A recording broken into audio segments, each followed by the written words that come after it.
Hello everyone, welcome to success with Rai academy. 2 जनवरी 2024 के दैनिक जागरण के राष्ट्रीय संस्करण को आज की इस वीडियो में हम डिस्कस करेंगे। और इससे पहले भी मैंने आपको कई बार बोला है, जब भी आप किसी भी न्यूज़पेपर को पढ़िए उसका नेशनल एडिशन आपको पढ़ना है। राष्ट्रीय समाचार में महत्वपूर्ण समाचार को ही प्रकाशित किया जाता है। तो आज की हम सबसे पहली न्यूज ले रहे हैं कि ब्लैक होल के रहस्यों से पर्दा उठाने में इसरो भी अब जुट गया है। अभी तक ये कारनामा सिर्फ एक ही देश ने किया है, वो है अमेरिका, जिसकी अंतरिक्ष एजेंसी नासा ने यह कार्य किया हुआ है। अब भारत ऐसा करने वाला दूसरा राष्ट्र बन जाएगा। देखिए, नए साल के पहले दिन इसरो का एक और अहम अभियान लॉन्च कर दिया गया। ब्लैक होल के अध्ययन के लिए एक्सपो उपग्रह सफलतापूर्वक लॉन्च किया गया है। प्रक्षेपण के 21 मिनट बाद सैटेलाइट उपयुक्त कक्षा में स्थापित भी हो गया है और ब्लैक होल का अध्ययन करने वाला दुनिया का दूसरा देश भारत बन गया है। और भी क्या क्या पहली बार हुआ है इस लॉन्च से। अपने इतिहास में पहली बार इसरो ने किसी कैलेंडर वर्ष के पहले दिन एक अंतरिक्ष मिशन को अंजाम दिया है। एक पोलैंड का निर्माण, जो ये पेलोड है, उसका निर्माण महिला इंजीनियरों ने किया है। इसका निर्माण SLV institute of technology for women Thiruvananthapuram द्वारा किया गया है। अंतरिक्ष एजेंसी अपने ईंधन सेल का परीक्षण करेगी। जब भी भारतीय अंतरिक्ष स्टेशन का निर्माण होगा तो यह तकनीक उसे बिजली देने का अग्रदूत साबित होगी। तो ये सब बातें इससे लॉन्च करने से हुई है। देखिए, भारतीय अंतरिक्ष अनुसंधान संगठन, जिसे इसरो बोला जाता है, ने सोमवार को अपने पहले एक्सरे पोलरीमीटर उपग्रह के सफल प्रक्षेपण के साथ वर्ष 2024 में प्रवेश कर लिया है, जो ब्लैक होल के रहस्यों का अध्ययन करेगी। इसके साथ ही भारत ऐसे खगोलीय पिंडों पर भी प्रयोग करने वाला है जो दुनिया का दूसरा देश बन जाएगा।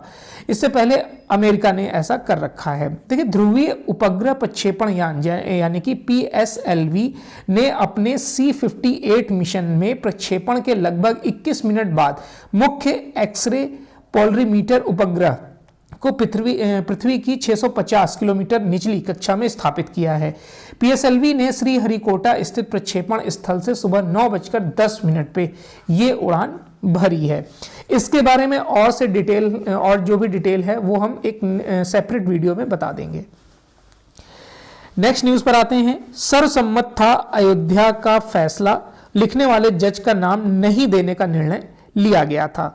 अब देखिए, जो प्रधान न्यायाधीश हैं CJI चंद्रचूड़, उन्होंने बताया है कि ऐतिहासिक फैसले पर जज का नाम ना देने की वजह इन्होंने बताई है। और इन्होंने बोला है कि अनुच्छेद 370 रद्द का फैसला बरकरार रखने का निर्णय संविधान के मुताबिक है। और CJI ने यह भी कहा है कि फैसला सुनाए जाने के बाद सार्वजनिक संपत्ति, लोगों की आलोचना या सराहना का अधिकार सभी को है। सुप्रीम कोर्ट के जो अयोध्या पर ऐतिहासिक फैसले के 4 वर्ष बाद प्रधान न्यायाधीश DY चंद्रचूड़ ने सोमवार को बताया कि विवादित स्थल पर ट्रस्ट द्वारा राम मंदिर निर्माण के पक्ष में फैसला सुनाने वाले 5 जजों ने सर्वसम्मति से निर्णय लिया था कि उस पर फैसला लिखने वाले जज का नाम नहीं होगा। तत्कालीन प्रधान न्यायाधीश रंजन गोगोई की अध्यक्षता वाली पीठ ने 9 नवंबर 2019 को यह ऐतिहासिक फैसला सुनाया था। एक साक्षात्कार में 5 सदस्यीय पीठ का हिस्सा रहे जस्टिस चंद्रचूड़ ने फैसले में लेखक जज का नाम नहीं छुपाने के मुद्दे पर कहा कि जब न्यायाधीश एक साथ बैठें, जैसे कि वे फैसला सुनाने से पहले करते हैं, तो वो सर्वसम्मति से निर्णय लिया करते हैं और यह एक अदालत का फैसला होता है। इसलिए किसी भी जज को इसका श्रेय नहीं दिया जा सकता है। CJI ने कहा कि इस मामले में संघर्ष का लंबा इतिहास है और इतिहास के आधार पर विविध दृष्टिकोण है और जो लोग पीठ का हिस्सा थे उन्होंने फैसला किया कि यह अदालत का फैसला होगा। जस्टिस चंद्रचूड़ ने अनुच्छेद 370 को भी रद्द करने के फैसले को बरकरार रखने के 5 जजों की पीठ के सर्वसम्मति निर्णय की जो आलोचना की जा रही है उसका भी जवाब दिया।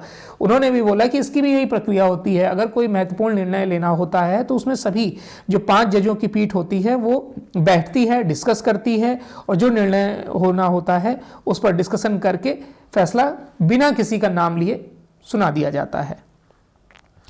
नेक्स्ट न्यूज पर आते हैं कि प्राण प्रतिष्ठा निमंत्रण के लिए पूजित अक्षत का वितरण प्रारंभ। और अयोध्या के कोतवाल मत गजेंद्र भगवान को अक्षत भेंट करने के साथ अभियान शुरू कर दिया गया है।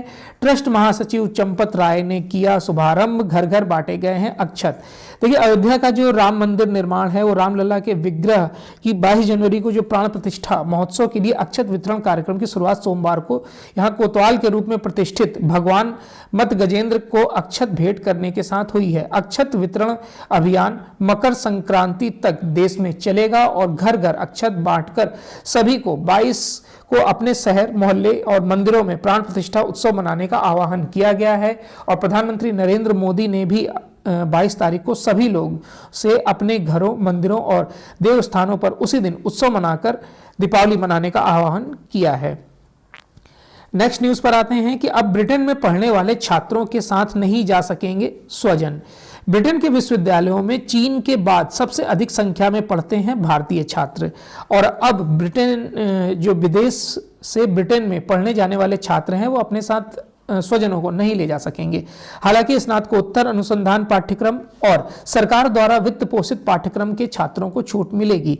विदेशी छात्रों के साथ आने वाले स्वजनों की संख्या में वृद्धि के कारण ब्रिटिश सरकार ने जनवरी से नए आव्रजन नियम लागू करने की घोषणा की थी और ब्रिटेन के विश्वविद्यालयों में पढ़ाई करने वालों में भारतीय छात्रों की संख्या सबसे ज्यादा है। अगर हम बात करें आंकड़ों की तो दिसंबर 2022 तक 7.45 लाख प्रवासी ब्रिटेन आए थे और सितंबर 2023 के अंत तक आश्रितों की संख्या में 1.52 लाख वीजा जारी किए जा चुके हैं।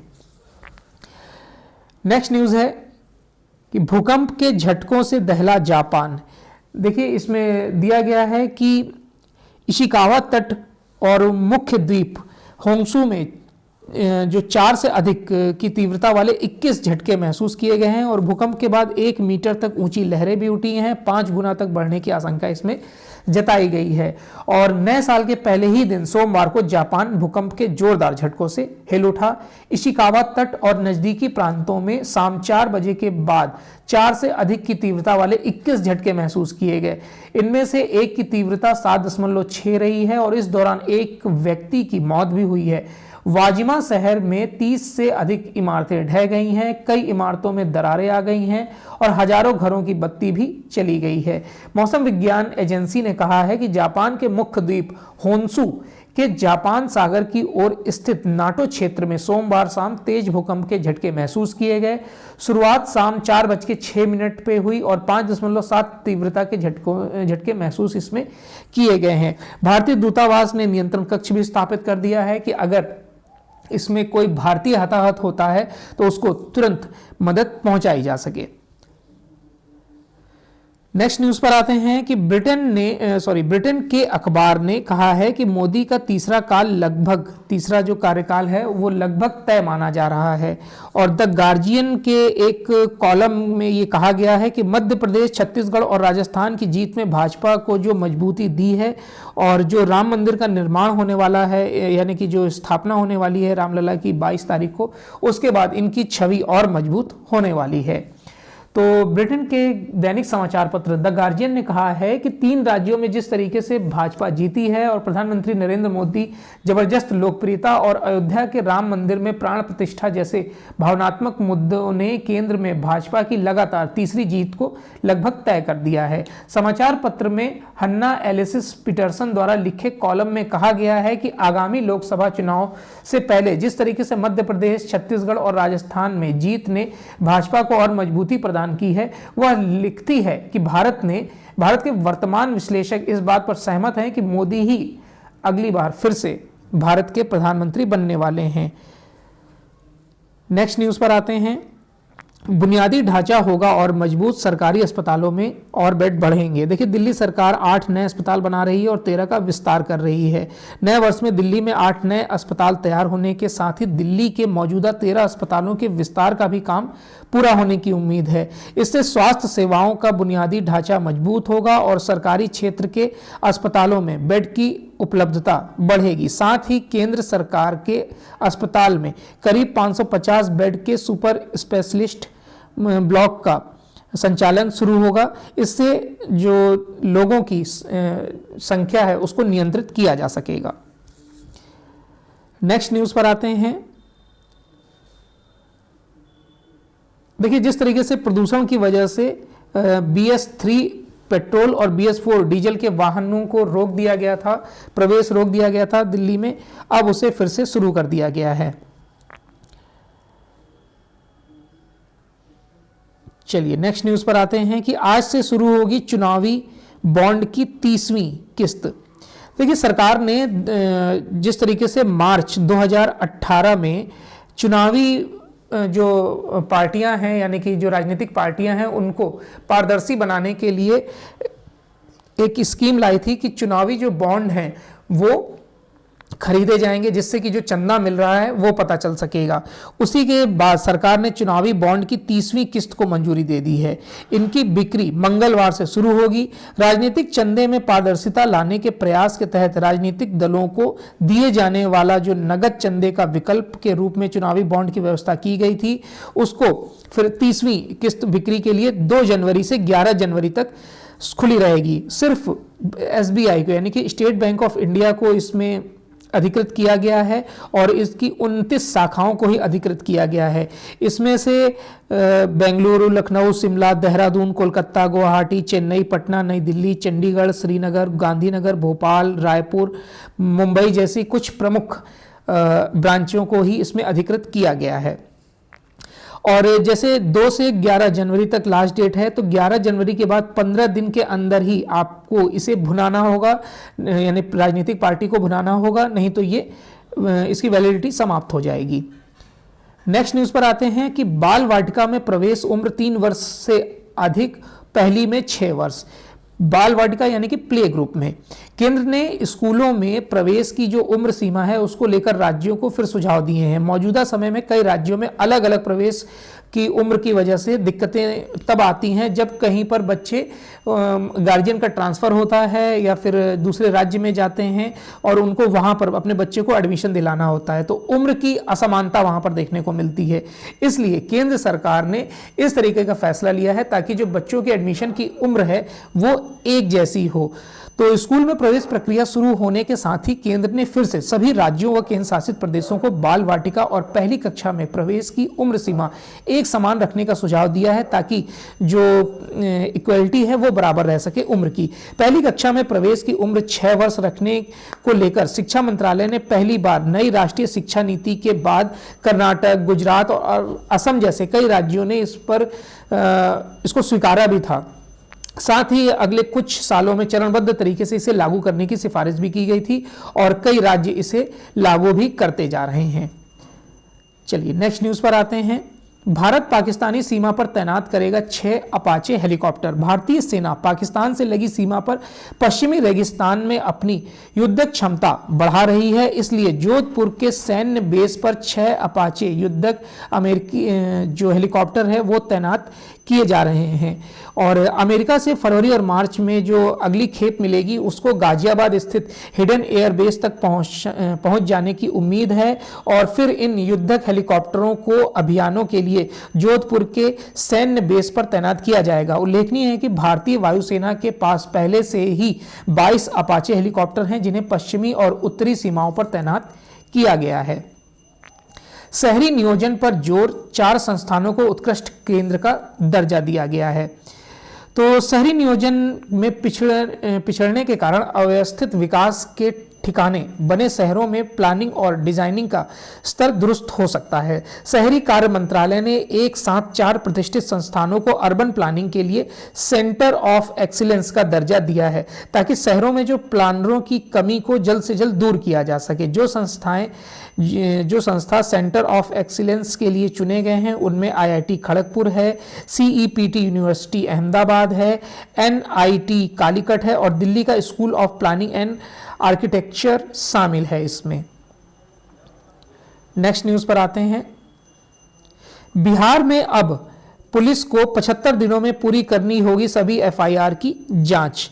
ये एक अच्छा निर्णय लिया गया है। टाइम बाउंडेशन जो दिया गया है उससे थोड़ा सा सजग रहेंगे पुलिस वाले।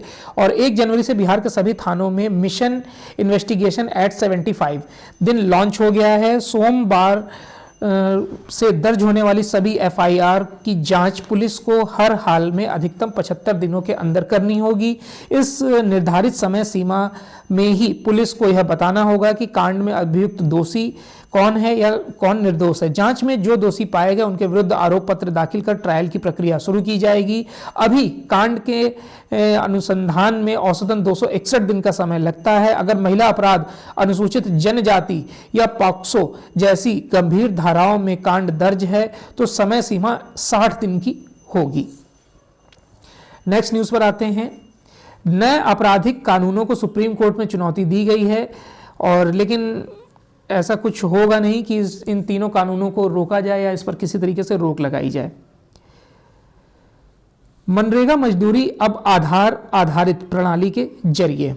देखिए, महात्मा गांधी राष्ट्रीय ग्रामीण रोजगार गारंटी योजना यानी मनरेगा के तहत मजदूरी भुगतान अब केवल आधार आधारित भुगतान प्रणाली यानी कि ABPS के माध्यम से किया जाएगा। सोमवार को सूत्रों ने यह जानकारी दी है। प्रणाली के माध्यम से भुगतान को अनिवार्य बनाने के लिए राज्य सरकारों के लिए समय सीमा का अंतिम विस्तार 31 दिसंबर को समाप्त हो गया है। और इस समय अगर प्रेजेंट डाटा की बात करें तो मनरेगा के तहत वर्तमान में लगभग 14.28 करोड़ सक्रिय श्रमिक हैं। नेक्स्ट न्यूज पर आते हैं कि राहुल रसगोत्रा ने ITBP महानिदेशक का पदभार संभाल लिया है। आईपीएस अधिकारी राहुल रसगोत्रा ने सोमवार को भारत तिब्बत सीमा पुलिस बल के नए महानिदेशक के रूप में कार्यभार संभाल लिया है। ITBP एक अर्धसैनिक बल है जिसे भारत चीन वास्तविक नियंत्रण रेखा की रक्षा करने का काम सौंपा गया है। मणिपुर कैडर के 1989 बैच के पुलिस अधिकारी रसगोत्रा को पूर्व महानिदेशक अनीस दयाल सिंह ने बैटन सौंपा था, और जिन्होंने सौंपा था यानी कि अनीस दयाल, उन्हें CRPF का महानिदेशक नियुक्त कर दिया गया है, इसलिए यह पद खाली हो गया था। भारतीय कैदियों की रिहाई और स्वदेश वापसी में तेजी लाए पाकिस्तान। जेल की सजा पूरी करने वाले 184 भारतीय मछुआरों को रिहा करने को कहा गया है। विदेश मंत्रालय ने कहा है कि हिरासत में मौजूद 12 कैदियों को राजनयिक पहुंच प्रदान की जा रही है। तो इसमें बताया गया है कि भारत ने सोमवार को पाकिस्तान से 184 जो भारतीय मछुआरों को जेल में सजा पूरी होने के बाद भी रिहाई नहीं मिल रही है वो मुद्दा उठाया है। साथ ही हिरासत में बंद 12 अन्य कैदियों को तत्काल राजनयिक पहुंच प्रदान करने के लिए कहा है, जिसके बारे में माना जाता है कि वे भारतीय हैं। वर्ष 2008 के एक समझौते के तहत प्रत्येक कैलेंडर वर्ष में 1 जनवरी को और 1 जुलाई को ऐसा करने की प्रथा है। इस दिन दोनों देशों द्वारा नागरिक कैदियों और मछुआरों की सूची के आदान प्रदान के संदर्भ में अनुरोध किया जाता है। भारत ने हिरासत में बंद 337 पाकिस्तान कैदियों और 81 मछुआरों की सूची साझा की है। इसी तरह पाकिस्तान ने 47 भारतीय कैदियों और 184 मछुआरों की सूची साझा की हुई है। चलिए नेक्स्ट न्यूज पर आते हैं। बच्चे सबसे मूल्यवान, सुरक्षित वातावरण के वे हकदार हैं। देखिए, इसमें SOP यानी कि मानक संचालक प्रक्रिया, जिसे SOP बोला जाता है, और आदेशों का हिंदी, पंजाबी और उर्दू में अनुवाद कराया जाए ताकि प्रक्रियाओं का अधिकारियों द्वारा न सिर्फ कड़ाई से पालन किया जा सके बल्कि आम जनता भी इसे समझ सके। निरंतर दक्षता सुनिश्चित करने के लिए पुलिस के लिए सुविधाजनक मॉड्यूल तैयार किए जाने चाहिए। SOP और स्थायी आदेशों का पालन सुनिश्चित करने के लिए इसकी नियमित और व्यवस्थित समीक्षा मंत्रालयों द्वारा की जानी चाहिए। तेजी से कार्रवाई करने के लिए SOP का एक रेडी टू यूज हैंडबुक विकसित किया जाना चाहिए। यह दिल्ली के हर पुलिस स्टेशन में उपलब्ध होना चाहिए ताकि त्वरित सहायता तक आसान पहुंच सुनिश्चित की जा सके। गुमशुदगी के मामलों को देखने वाले जांच अधिकारियों के लिए एक मानकीकृत चेकलिस्ट तैयार की जानी चाहिए और उसका सभी थानों में रखरखाव किया जाना चाहिए। तो राष्ट्रीय राजधानी में जिस तरीके से बच्चों के गायब होने की गंभीर एक समस्या है, दिल्ली हाईकोर्ट की न्यायमूर्ति स्वर्ण कांता शर्मा की पीठ ने इस पर टिप्पणी की है और चिंता व्यक्त की है। पीठ ने कहा है कि उभरते गतिशील भारत के लिए बच्चे सबसे मूल्यवान होने के साथ ही सर्वोच्च सुरक्षित वातावरण के हकदार भी हैं। इसी के साथ पीठ ने बच्चों को जल्द तलाशने के संबंध में मानक संचालन प्रक्रिया को अपनाने के दिशा निर्देश भी जारी कर दिए हैं। अगर हम बात करें याची के अनुसार, यानी कि एक केस आया था कि 16 वर्षीय बेटी 10 जुलाई 2023 को सुबह 9:30 बजे नज़दीक रहने वाले अपने चाची के घर गई थी, लेकिन वो वापस नहीं आई। मामले में 11 जुलाई को कालिंदी कुंज थाने में प्राथमिकी दर्ज की गई। थाने के कई चक्कर काटने के बावजूद उन्हें बेटी के संबंध में कोई सूचना नहीं मिली। 16 जुलाई को उन्होंने पुलिस आयुक्त को प्रतिवेदन दिया। याचिका में तर्क दिया गया कि पुलिस ने गुमशुदा बच्चों की तलाश के लिए बनाए गए मानक संचालन प्रक्रिया का पालन नहीं किया है। प्रक्रिया का दुरुपयोग व खामियों को ठीक करने के संबंध में दिशा निर्देश दिए गए। 28 जुलाई को जांच अधिकारी ने किशोरी को अदालत के समक्ष पेश किया। किशोरी ने कहा कि वह स्वजन के साथ हुई गलतफहमी के कारण खुद ही घर से चली गई थी। यह भी बताया गया कि आगे पढ़ना चाहती है, लेकिन घर वाले नहीं पढ़ाना चाहते। तो ये सब बातें इस केस में सामने आई थी।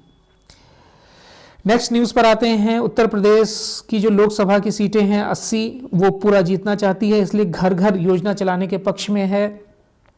उसके बाद कांग्रेस ने लोकसभा सीट बंटवारे की जो सिरदर्दी है उसको सुलझाने की गति को बढ़ा लिया है, क्योंकि फरवरी या मार्च में डेट अनाउंस हो जाएंगी। और उसके बाद इस्तीफा देने पर हेमंत की पत्नी कल्पना सोरेन, हेमंत सोरेन की पत्नी कल्पना सोरेन झारखंड की मुख्यमंत्री बन सकती है, क्योंकि ईडी की सख्ती लगातार हेमंत सोरेन पर बढ़ती जा रही है। क्योंकि ईडी के 6 बार सम्मन दिए जाने के बावजूद ये ईडी के समक्ष पेश नहीं हो रहे हैं। और अब जब ईडी ने इन्हीं से पूछ लिया है कि आप ही जगह और समय बता दीजिए, हम आ जाएंगे, तब ये समझ गए हैं कि इनकी गिरफ्तारी निश्चित तौर पर हो सकती है। नेक्स्ट न्यूज पर आते हैं। नेक्स्ट पेज पर आते हैं, जो है एडिटोरियल पेज। एडिटोरियल पेज में हम पहला आर्टिकल ले रहे हैं कि ऐसे दर्शाया जा रहा है कि संसद को सुचारू रूप से चलाना केवल विपक्ष की जिम्मेदारी है, जबकि इसका जो मूल दायित्व है वो सत्ता पक्ष का होता है। इसी पर यह आर्टिकल लिखा गया है, और आर्टिकल लिखा है राज्यसभा सदस्य एवं वरिष्ठ अधिवक्ता कपिल सिब्बल द्वारा, जो कि कांग्रेस के नेता हैं। तो जाहिर सी बात है यहाँ पर वो टारगेट करेंगे ही करेंगे। और बीते दिनों नोएडा में एक दीक्षा समारोह के दौरान राज्यसभा के सभापति जगदीप धनखड़ ने एक महत्वपूर्ण मुद्दा छेड़ दिया।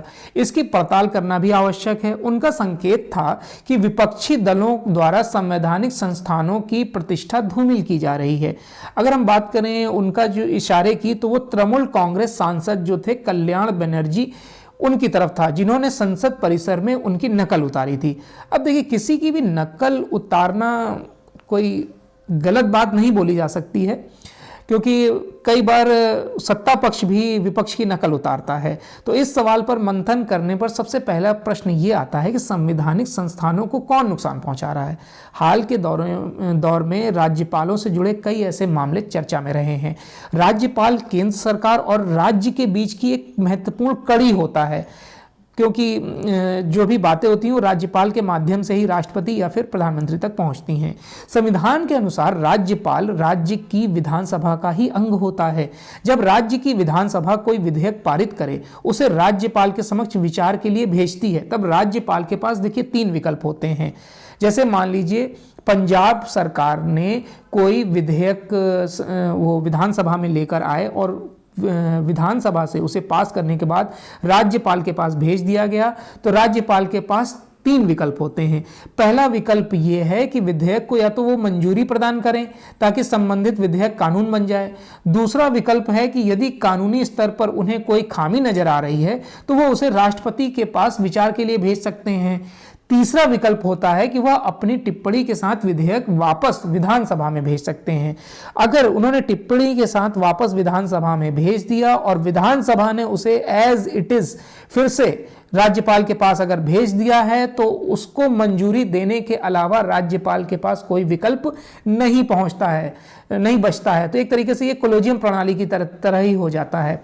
समय समय पर यह भी देखने में आया है कि विपक्षी दलों द्वारा शासित राज्यों में राज्यपाल महीनों तक विधेयकों को लटकाए रखते हैं। ये संवैधानिक मूल्यों से इतर है। केंद्र के ऐसे दूत के रूप में काम कर रहे हैं इस समय राज्यपाल, जैसे कि उनका हित ही ना चाहते हों, अपने ही राज्य का वो हित ना चाहते हों। पिछले कुछ समय में तमिलनाडु, बंगाल, केरल, पंजाब के राज्यपालों और दिल्ली के उपराज्यपालों की कार्य प्रणाली से यही प्रकट हो भी रहा है। जहां तक उपराष्ट्रपति द्वारा मिमिक्री का मुद्दा उठाने की बात है तो कपिल सिब्बल ये कह रहे हैं कि मैं स्मरण करता हूं कि कई बार भाजपा नेता ही ऐसा कर चुके हैं, यहां तक कि उनके द्वारा लोकसभा में भी ऐसा किया गया है। मुझे यह भी याद है कि कई बार दूसरों ने लोकसभा अध्यक्ष की भी नकल उतारी है। मैं मिमिक्री के मामले में गुण और दोष की चर्चा नहीं करना चाहता, लेकिन इसमें जातीय अस्मिता का कोड जोड़ने के तो कोई तुक ही नहीं था। ये तो मतलब जबरदस्ती एंगल दे दिया गया है, जिसका प्रयास सभापति महोदय ने किया है। इसे जातीय दृष्टिकोण से तूल देना नितांत दुर्भाग्यपूर्ण है। सभापति महोदय एक जाने माने अधिवक्ता भी हैं और मैं पूरे सम्मान के साथ उन्हें यह भी स्मरण कराना चाहता हूं कि संसद के पीठासीन अधिकारियों को निष्पक्षता का परिचय देना चाहिए। सरकारिया आयोग ने तो यहां तक सुझाव दिया था कि ऐसे पदों पर गैर राजनीतिक व्यक्तियों की नियुक्ति होनी चाहिए। इस संस्था के स्तर पर भी 2014 के बाद से पराभव की स्थिति देखी जा रही है, यानी कि उपराष्ट्रपति के पद में भी कहीं ना कहीं भेदभाव देखा जा रहा है। संसद के शीतकालीन सत्र में लोकसभा के 100 और राज्यसभा के 46 सदस्यों का जिस प्रकार निलंबन किया गया वह भारत के संसदीय इतिहास में एक रिकॉर्ड है। निलंबन की कड़ियां संसद की सुरक्षा में सेंध के सवाल से जुड़ी हैं। संसद की सुरक्षा में सेंध हमारे जनप्रतिनिधियों के जीवन के लिए खतरा तक हो सकती थी। मेरा मानना है कि यह विपक्ष का दायित्व था कि वह इस मुद्दे पर प्रधानमंत्री नरेंद्र मोदी और गृह मंत्री अमित शाह से सवाल जवाब मांगे। अब चूंकि हम इन सभी बातों को पीछे छोड़कर नए वर्ष में प्रवेश कर चुके हैं, तो न केवल विपक्ष बल्कि सरकार में बैठे लोगों को भी यह विचार करना चाहिए कि नव वर्ष में हमें संसद को उन मूल्यों के अनुरूप संचालित करने के लिए प्रयास करना होगा जिनके आधार पर इस संस्था की स्थापना हुई थी। नेक्स्ट आर्टिकल है राम मंदिर को लेकर, जिसको हम पिछले 2 दिन से डिस्कस कर रहे हैं, तो इसको स्किप करेंगे।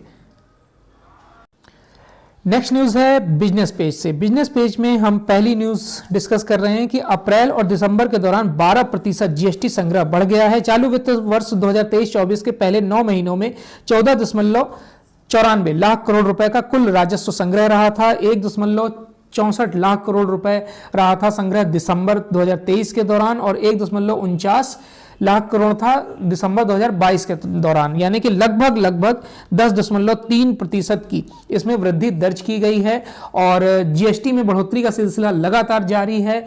अगर रुपए में बात करें तो 1,64,882 करोड़ रुपए का जीएसटी संग्रह दिसंबर में किया गया है, जो दिसंबर 2022 में 1,49,000 करोड़ रुपए था। तो एक तरीके से वित्त वर्ष में भी जिस तरीके से 12% की बढ़ोतरी लगातार बनी हुई है वो एक अच्छा आकलन माना जा सकता है। वित्त मंत्रालय का इसमें कहना है कि जीएसटी चोरी रोकने के उपायों और टेक्नोलॉजी के उपयोग से चालू वित्त वर्ष 2023-24 में जीएसटी संग्रह को बढ़ाने में मदद मिली है और वित्त मंत्रालय के मुताबिक चालू वित्त वर्ष में जीएसटी का औसत मासिक संग्रह 1.66 लाख करोड़ रहा, जबकि पिछले वित्त वर्ष के पहले 9 महीनों में औसत मासिक संग्रह 1.49 लाख करोड़ रुपए रहा था। वित्त मंत्रालय के आंकड़ों के मुताबिक दिसंबर 2023 में कुल जीएसटी संग्रह में सीजीएसटी की हिस्सेदारी 30,443 करोड़ थी। सीजीएसटी मतलब केंद्र का हिस्सा। चलिए नेक्स्ट न्यूज है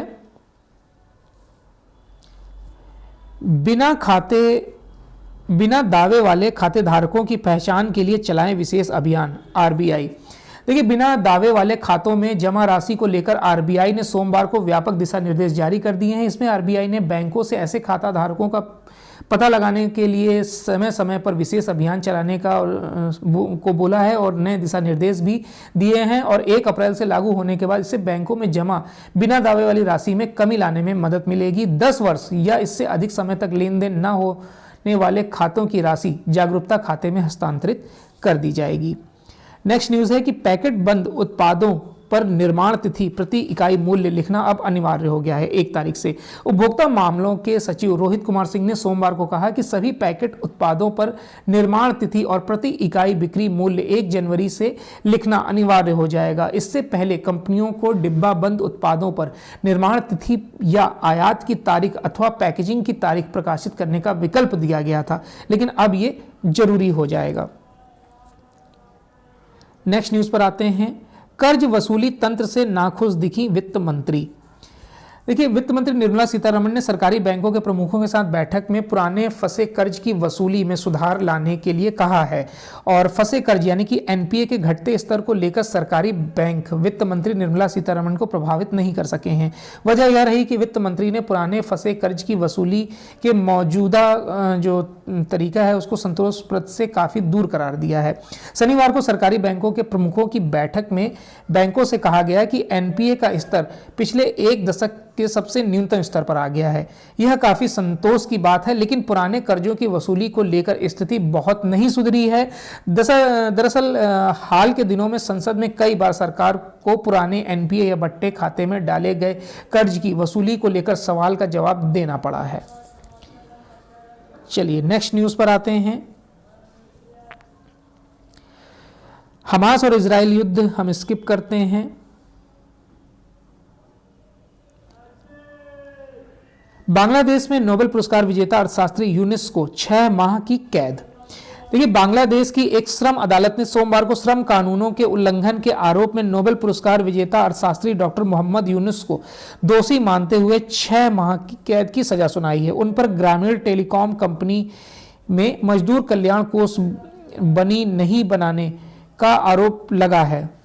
मोहम्मद यूनुस के समर्थकों ने फैसले को राजनीति से प्रेरित बताया है। 83 वर्षीय अर्थशास्त्री ने गरीबी उन्मूलन अभियान चलाने के लिए 2006 में नोबेल पुरस्कार जीता था। नेक्स्ट न्यूज पर आते हैं। बाकी युद्ध की ही न्यूजें हैं। ये देख लेते हैं कि ब्रिटिश सेना की अधिकारी पोलर प्रीत ने एकल स्कीइंग में बनाया कीर्तिमान। ब्रिटिश सिख सेना अधिकारी एवं फिजियोथेरेपिस्ट कैप्टन हरप्रीत चंडी ने एक नया विश्व कीर्तिमान बनाने का दावा किया है। अंटार्कटिका अभियान के लिए पोलर प्रीत के नाम से प्रसिद्ध हरप्रीत एकल दक्षिण ध्रुव स्कीइंग अभियान को सबसे तेज पूरा करने वाली विश्व की महिला बन गई हैं। भारतवंशी 33 वर्षीय हरप्रीत ने रविवार को अपने ब्लॉग में कहा कि मैंने 31 दिन में स्कीइंग पूरा किया है। गिनीज वर्ल्ड रिकॉर्ड द्वारा इसकी पुष्टि की जाएगी। चलिए, तो ये आज का यानी 2 जनवरी 2024 का दैनिक जागरण का राष्ट्रीय संस्करण था। आई होप आपको वीडियो अच्छा लगा होगा। अगर वीडियो अच्छा लगा हो तो लाइक और शेयर कर दीजिएगा। वीडियो देखने के लिए धन्यवाद।